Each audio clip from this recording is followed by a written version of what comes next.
দর্শক মণ্ডলী, আসসালামু আলাইকুম। আমি শামসুল ইসলাম আপনাদের সবাইকে সমসাময়িক ক্রিকেটের আলোচনায় আমন্ত্রণ জানাচ্ছি। অনেকগুলো বিষয় সাম্প্রতিক সময়ে বাংলাদেশের ক্রিকেটে ঘটে গেছে। আপনারা জানেন যে মাশরাফি বিন মুর্তজা অন্যতম সফল অধিনায়ক। তিনি as a captain one day international ক্রিকেটকে গুড বাই জানিয়েছেন। তবে খেলোয়াড় হিসেবে তিনি আরও বেশ কিছুদিন ইন্টারন্যাশনাল ওয়ানডে ফরম্যাটের ক্রিকেটটা চালিয়ে যেতে চান।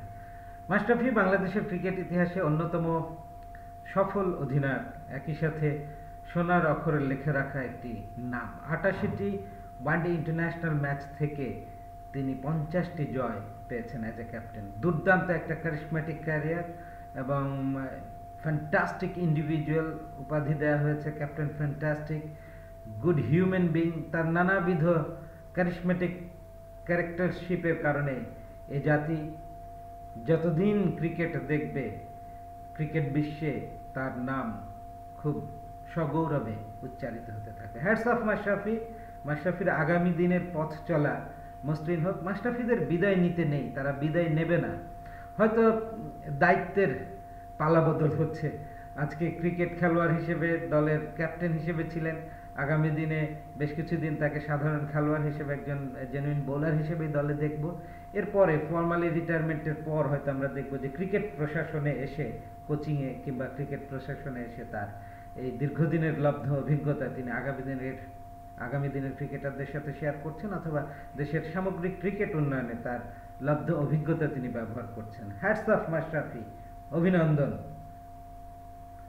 এবং মাশরাফির স্থলাভিষিক্ত হলেন আরও একজন, তামিম ইকবাল খান। খান পরিবার থেকে দ্বিতীয় ব্যক্তি যিনি আকরাম খানের পর বাংলাদেশের ক্রিকেটের হাল ধরছেন, তামিম ইকবাল খান।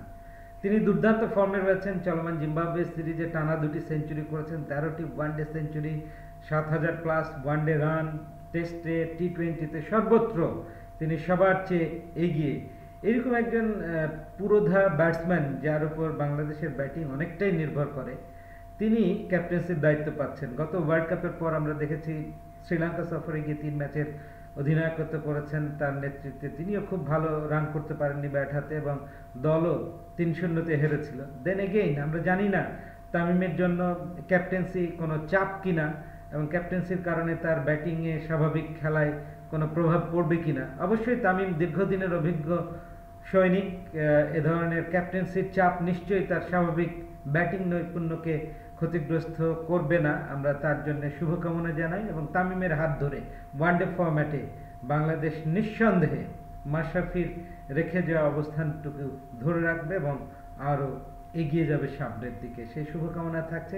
আমরা জানি টেস্টে আমাদের মুমিনুল সাম্প্রতিক সময়ে অধিনায়কত্ব করছেন এবং শুরুটা ভালো না হলেও দল যেহেতু ভালো করছিল না, ঘরের মাঠে এই জিম্বাবুয়েকে পেয়ে তিনিও সেঞ্চুরি পেয়েছেন, ডাবল সেঞ্চুরি পেয়েছেন মুশফিক। দল ইনিংস ব্যবধানে জিতেছে টেস্ট ইতিহাসের দ্বিতীয়বারের মতো।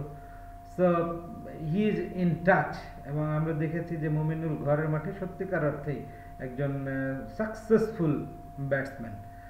ঘরের বাইরে গিয়েও তাকে পারফর্ম করতে হবে এবং টেস্ট টিমটাকে গুছিয়ে নেওয়ার ব্যাপারে তাকে আরও মনোযোগী হতে হবে, মুনশিয়ানার পরিচয় দিতে হবে। মাহমুদুল্লাহ রিয়াদ আমাদের টি-20 অধিনায়ক, তার কথা আর কি বলবো। তিনি পঞ্চপাণ্ডবের একজন এবং ওয়ান অফ দ্য লিজেন্ডস। তার হাত ধরে টি-20 ফরম্যাটটা আরও সুগঠিত হবে এবং সামনে আমাদের অক্টোবরে টি-20 ওয়ার্ল্ড কাপ রয়েছে অস্ট্রেলিয়া, তার আগে সেপ্টেম্বরে টি-20 এশিয়া কাপের আসর রয়েছে। এই বড় দুটি মেগা ইভেন্টকে সামনে রেখে মাহমুদুল্লাহ তার মতো করে প্রস্তুতি নিক, টি-20 স্কোয়াডটা গুছিয়ে নিক, সাজিয়ে নিক এবং বাংলাদেশ ভালো করুক, সেই শুভকামনা থাকছে। সো 3টা ফরম্যাটের 3টা ভিন্ন অধিনায়ককে দেখতে যাচ্ছি আমরা, তথা বিশ্ব ক্রিকেট বাংলাদেশের জন্য দেখতে পাবে। এবারে চলে আসি যে আগামী 21-22 মার্চ জাতির পিতা বঙ্গবন্ধুর জন্ম শতবার্ষিকী উপলক্ষে যে 2টি টি-20 ইন্টারন্যাশনাল ম্যাচের আয়োজন করা হয়েছে বিশ্ব একাদশ এবং এশিয়া একাদশের ব্যানারে। সেখানে ইতিমধ্যেই বাংলাদেশ ক্রিকেট বোর্ড বিভিন্ন বোর্ডের সাথে কথা বলে উভয় দলের খেলোয়াড় যে তালিকা সেটা মোটামুটি ঠিক করে ফেলেছেন। আপনারা জানেন যে বিশ্ব একাদশে সব বড় বড় নাম রয়েছে। অ্যালেক্স হেলস রয়েছে ইংল্যান্ডের, আছেন ওয়েস্ট ইন্ডিজের Chris Gayle, Faf du Plessis দলটির অধিনায়কত্ব করবেন, আছেন Nicholas Pooran, Ross Taylor, Jonny Bairstow, Kieron Pollard, Adil Rashid, Sheldon Cottrell, Lungi Ngidi South African, Andrew Tye, Mitchell McClenaghan, এছাড়াও টম মুডি দলটির কোচিংয়ের দায়িত্বে থাকবেন। এশিয়ান স্কোয়াডে যারা রয়েছেন দুর্দান্ত কিছু নাম। বিরাট কোহলির নাম আমরা শুনছিলাম, কিন্তু শেষ দিকে তার আসার সম্ভাবনা অনেকটাই কম। তবে লোকেশ রাহুলকে আমরা দেখতে পাবো ভারতের, ঋষভ পান্ট, শেখর ধাওয়ান, কুলদীপ যাদব, এছাড়া মোহাম্মদ সামি, তাকে দেখা যাবে। বাংলাদেশের 5 জনের নাম শোনা যাচ্ছে যারা ঘুরে ফিরে দুটো ম্যাচে খেলবে: তামিম ইকবাল খান, লিটন কুমার দাস, মুশফিকুর রহিম, মাহমুদুল্লাহ রিয়াদ, মুস্তাফিজুর রহমান, থিসারা পেরেইরা, লাসিথ মালিঙ্গা, রাশিদ খান আফগান, এছাড়া আছেন মুজিবুর রহমান আফগান, সন্দীপ লামিচানে নেপালে, তার নামও শোনা যাচ্ছে এশিয়ান স্কোয়াডে। সো দুর্দান্ত একটা ওয়ার্ল্ড ক্লাস ক্রিকেটারদের মিলন মেলা বসতে যাচ্ছে ঢাকায়। তবে হ্যাঁ, করোনা ভাইরাস যেভাবে জেঁকে বসছে এবং বাংলাদেশেও 3 জন করোনা ভাইরাস সংক্রামিত রোগীর সন্ধান পাওয়ায় চারপাশে এক ধরনের শঙ্কা তৈরি হয়েছে, সে কারণে বিশ্বব্যাপী নানা রকমের ইভেন্টস কিন্তু বাতিল হচ্ছে। আমরা জানি না বঙ্গবন্ধু জন্মশতবার্ষিকী উপলক্ষে এই আয়োজনের সফল সমাপ্তি সময় মতো হবে কিনা, তবে আমাদেরকে অপেক্ষায় থাকতে হচ্ছে। বাংলাদেশ ক্রিকেট বোর্ড কিন্তু সব ধরনের প্রস্তুতি রেখেছে 21-22 দুটি টি20 ম্যাচ বিশ্ব একাদশ এবং এশিয়া একাদশের মধ্যে আয়োজনের ব্যাপারে আমরা সাফল্য কামনা করছি। এবারে সব শেষে আজকে 9 March 2020 home of cricket Mirpur Sher Bangla জাতীয় ক্রিকেট স্টেডিয়ামে সফরকারী জিম্বাবুয়ের বিরুদ্ধে Bangladesh national cricket team 2 match T20 সিরিজের প্রথমটি খেলতে নামছে মাহমুদুল্লাহ রিয়াদের নেতৃত্বে।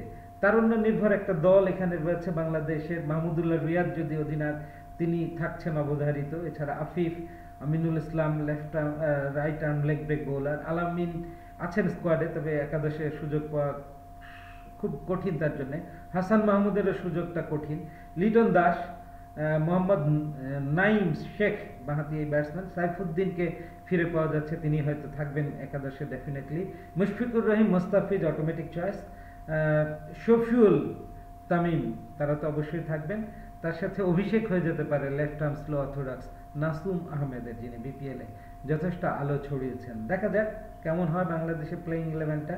ওদিকে জিম্বাবুয়ের প্লেইং 11-এ যারা থাকতে পারেন সম্ভাব্য একাদশ: চিবাবা, ক্রেগ আরভিন ইনজুরি থেকে ফিরে আসবেন হয়তো, কামুন হুকামওয়ে, মাদভেরে, মারুমা, কার্ল মুম্বা, মুতুম্বোজি এবং মুতুম্বামি, সিকান্দার রাজা, ব্র্যান্ডন টাইলার, তিরিপানো, এছাড়া শন উইলিয়ামস দলীয় অধিনায়ক দলটির। 2 ম্যাচের টি20 সিরিজের যথারীতি বাংলাদেশি ফেভারিট, আর ঘরের মাঠে খেলা বলে কথা।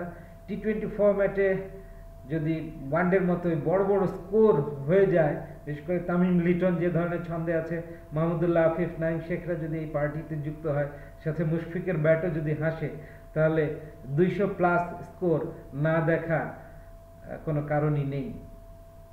শুভকামনা টিম টাইগার্স।